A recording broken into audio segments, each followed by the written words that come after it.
குமரன், விஜய், நிவின்னு சொல்லிட்டு 3 பேருமே ராகவ வச்சு செம்ம காமெடி பண்ணிக்கிட்டு இருக்காங்க. அது மட்டும் இல்லாம அவங்கள அப்பப்ப அடிச்சு அடிச்சு பசுபதி மேல இருக்க கோவத்தெல்லாம் லைட்டா குறைச்சுக்கிட்டு இருக்காங்க. ஏன் இதுக்கப்புறமா பசுபதி நம்மள பார்த்தாவே பயப்படணுன்றதுக்காக ராகவ ரொம்ப நேரமா காக்க வச்சுக்கிட்டு இருக்காங்க. பசுபதிக்கு கால் பண்ணவும் மாட்டேன்றாங்க. அதே மாதிரி அங்க விஜய் நினைச்ச மாதிரியே பசுபதி என்ன ராகவ் கிட்ட இருந்து ஒரு காலும் வரலன்னு அவங்களோட ஃபோனுக்கு ட்ரை பண்ணி ஸ்விட்ச் ஆஃப்ல இருக்கனால டென்ஷனோட இருக்காங்க. ஆனா ராகினியோ செம்ம கூலா தான் இருக்காங்க. பட் அந்த ஃபோன் கால் வர்ற வரைக்கும் மட்டும்தான்.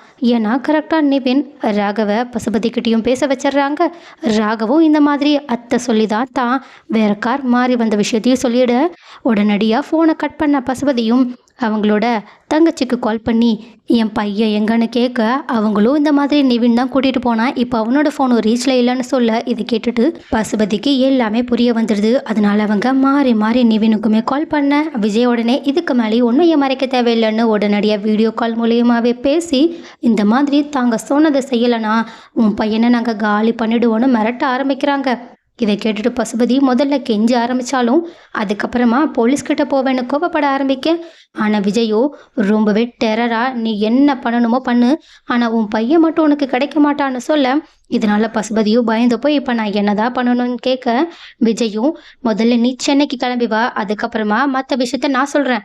அது மட்டும் இல்லாமல் வரும்போது என் அத்தை கிட்ட இருந்து பிடுங்கின அந்த வீட்டோட மொத்த டாக்குமெண்ட்ஸையும் எடுத்துட்டு வரணும்னு சொல்ல இதை கேட்டுட்டு பசுபதியும் தான் பையனுக்காக சரின்னு சொல்லிட்டு ஒத்துக்கிட்டு நான் உடனடியாக வரேன்னு சொல்லிடுறாங்க. ஆனால் அவங்க இங்கே வர 8 மணி நேரம் தேவைப்படும். ஸோ இந்த நேரத்துக்குள்ளே பசுபதி வேறு ஏதாவது பிளான் பண்ண வாய்ப்பு இருக்கா? ஆனாலும் அவங்க பிளான் போட்டாலும் விஜய் ரொம்பவே புத்திசாலித்தனமாக பசுபதியை இந்த முறையும் ஜெயிக்க நிறையவே வாய்ப்பு இருக்குன்னு யாரெல்லாம் நினைக்கிறீங்க? அண்ட் ஆல்சோ நிவின் எப்படியோ ராகவை கடத்துறதுக்கு உதவி பண்ணிட்டாலும் இப்போ அவங்களுமே கொஞ்சம் பிரச்சனையில் தான் மாட்டிகிட்டு இருக்காங்க. ஸோ அவங்களால இப்போதைக்கு அவங்களோட வீட்டுக்குமே போக முடியாது. ஸோ அடுத்து நிவின் என்ன பண்ண போகிறாங்க?